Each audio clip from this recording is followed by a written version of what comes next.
breaking news. The trade between the Charlotte Hornets and the Los Angeles Lakers for Mark Williams has been rescinded. Shams, what does that mean, and why did not this trade, why didn't it go through?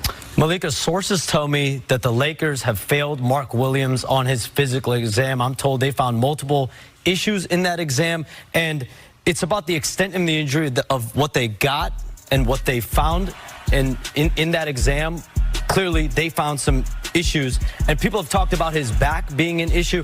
I'm told that that was not the reason of the failed physical. So they found a couple of other issues in his physical exam that they did not expect. Okay, so failed physical means Mark Williams will not be coming to the Los Angeles Lakers. Dalton Knecht is now coming back. Where do the Lakers go from here on this? It's not good for the Lakers because their centers, in no order, Jackson Hayes, Christian Coloco, Christian Wood, if you want to call Jared Vanderbilt a center, that's not the group you want to have for a long playoff run. No knock specifically, but this Mark Williams is supposed to be their guy. And that's one issue. The other issue is how J.J. Redick, Rob Pelinka, and everybody in the Lakers organization is going to have to lie to Dalton Knecht and tell him how much they love him and they didn't want to. All right, on the other coast, it was the Austin Reeves show for the Lakers against the Pacers because no LeBron, no Luka. Here's what J.J. Redick said to Austin before the game. I joked with him before the game. I said, you know, did Bron talk to you? He said, yeah, Bron called me last night, told me he's going to be out. I said, we probably need a 38-8 game, you know, from you. And you know what Austin said? Hold that thought. Because he came out going straight to work. How about that little crossover to the three? Luka, LeBron's like, that's our teammate. And here's the deal. Austin Reeves, at one point, didn't know if he was going to play in the game because he's got a sore elbow. Well, it was even more so after this game because he had 20 in the first half, and the Lakers were up 66-50. Let's jump to the fourth quarter now. It's a 13-point lead for L.A. Reeves with the steal and the finish. That's a career-high 39 points. Third 30-point game of the season for him. He had 3 total his entire career prior to the season, but he was not done. To the rack for 41. Next possession. 45-7-7 will do. That'll do. So he played awesome. Yeah, he had 14 of those in the fourth quarter, and the Lakers win it 124-117. One other note on the Lakers. Remember that trade that sent rookie Dalton Knecht, Cam Reddish, and some draft picks to the Hornets in exchange for Mark Williams? Well, that trade no longer exists. Sources tell ESPN the trade was rescinded after the Lakers brought up multiple issues with Williams and his physical. So, Lakers adjacent, you know what the Mavericks fans didn't need to see? This. In his first game in a Mavericks uniform, Anthony Davis goes out with what the team is calling a lower body injury. Was he great before? Yeah, he was, but this is the unwanted shiny new toy who says his job is to bring hope to the franchise that made it to the NBA Finals a season ago. So now what? Here's Tim McMahon.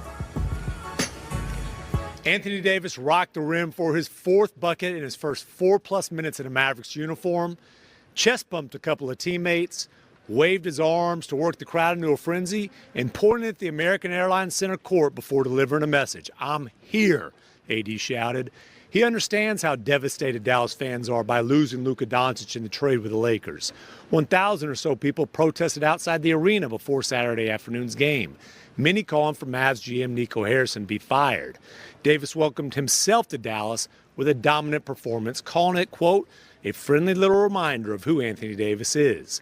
Unfortunately, his day ended early. He exited late in the third quarter due to what he described as tightness between his groin and quad. "It's nothing serious," AD said. "I'll be fine." In Dallas, Tim McMahon, ESPN. I'm not sure this is breaking news, but Anthony Davis has an injury history, and we've talked about it a lot, except for he has turned a corner, because since the start of last season, he has played in 123 out of a possible 137 games before the abdominal injury caused him to miss the last 5, and before he was in. All right, now to the NBA. Not to remind you of any past relationship trauma or anything, but remember that time when you knew your ex was going to see you with your new boo for the first time? You better be winning that breakup. That was Jimmy Butler Saturday. You show Made up his Warriors debut. Fine. Got a new jersey with a new name and a new number. Butler the third, number's 10. Here, Buddy Hield finds him. First points. And here's what Jimmy saw himself fitting in with the Warriors and Steph. Pass the ball to Steph and get out the way. Easy. Get out the way, huh? All right, well, Steph's like, well, let's do this here in the third quarter. Knocks down that three plus the foul. And then later, Steph, another three. After being down 19, it's a 6-point game. And then Steph coming through like the rent is due. Another one, they're down 2. He was not finished. He had 24 points in the third quarter. He made 5 of 8 threes, his most in a quarter in the last 3 seasons. And the Warriors are up 97-94 going to the fourth quarter. And that's when Jimmy said, let me go to work. And one, a couple plays later, Jimmy out here paying dudes with reality checks. It's been a while, but he's still that dude. Jimmy Buckets had 10 of his 25 in the fourth quarter. Steph had 34. The Warriors win at 132-111. So a successful debut for Jimmy in the Bay. So, guys, how'd it go? First night out.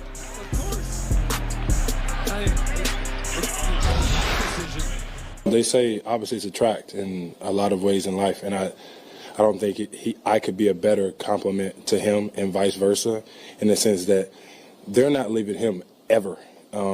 Probably 2 people would never leave him, so there's so much space for everybody else, and I get the easy job. You know, I'm playing one-on-one, or I'm playing in so much space, and then everybody's looking for him, and everybody's looking to get him open. I think the idea he's like the exact opposite player of me, which is kind of funny. Like, I'm shooting 16 threes. He shot 1, got to the free throw line a lot. He's dominating the paint. I'm dominating outside in the perimeter. Guys working around us has a potential to be really, really fun. Hello, Mr. Perkins. I feel like this is a scene from Homeland where we need the red string, but Mr. Butler III got going late for his new team against his first team. That would be the Bulls. You following along? Good. What stood out for you from him tonight in his debut with the Warriors? Well, I mean, just what Jimmy Butler brings to the table, right? Obviously, he's capable of filling up the box score, as we can see. He had 25 tonight. But Jimmy Butler is a damn dog, and he does it all, right from the passing to the cutting to the scoring to the defending. And he has given Steph Curry a breath of fresh air, right? It's times that Steph Curry has looked defeated, and you add a guy like Jimmy Butler and also sign him to a contract extension. Now all of a sudden Steph Curry has that certified number 2, not necessarily right now to go compete for a title, but just to ease the pain and actually help him win games. And so at the end of the day, was it an upgrade for the Golden State Warriors? Absolutely. Do I have them as a legit threat to actually go out there and make some noise to try to win a title right now? I don't. But at the end of the day, it was about trying to keep Steph Curry motivated, and I thought they did a great job by bringing Jimmy Butler in tonight, and it was a great performance by him on his debut as a Golden State Warrior. Sir, when you refer to someone as a dog, what kind of dog? Because I have a golden retriever, and he is far too derpy to do anything that's actually like intelligent on the court. Yes, I'm thinking more along the lines of like a Rottweiler, okay, all right, you know, fair enough. Doberman. Fair yeah, enough. All right. Yeah. Fair enough. All right, hang tight, because there's actually another debut that we should probably also talk about, so just stand by. All right. Does anybody know what the hell just happened? No! Does it make any sense at all? No! How can they let Luka go and get nothing back? We got fleeced! We got fleeced! We got fleeced! He's not back! Bring him back! He's not back! Bring him back! Look, I am not here to talk about anyone's weight or body type, but that whole scene is something. Mavericks fans have pinpointed their rage on that man, Nico Harrison, obviously. His official title, Mavericks GM, his crime, trading away Luka Doncic in favor of Anthony Davis because, and I quote, defense wins championships. Harrison's been getting death threats. His security's been beefed up. And when the Mavericks trotted out their apparently unwanted but new toy, the one who says it's his job to bring hope to Mavericks fans, Harrison couldn't even sit in his usual seat. There's the man taking a new seat with his new team. Anthony Davis, Mavs hosting the Rockets. The new guy hasn't played since January 28th because he's been out with an ab strain. This is why you don't have abs, but those are his first points as a Mav. Then, how about that moment Misses the first shot, did Anthony Davis, but then he grabbed that and threw it down with authority. Do you think he's been hearing those protests? He's like, I'm here. I'm here. Like I said in the press conference, letting Dallas fans know what they got, in a player like me. So it's a little friendly reminder of, who Anthony Davis is. Like, for the record, let's not get too twisted. He did get applause when he took the floor. Nice little turnaround hook shot, 14 points, 8 rebounds, 3 assists in the first quarter. The only Mavericks player with a better quarter since 96, 97, some guy named Luka Doncic. Mavericks up 13 after 1. This trade was allegedly about defense, so how about that?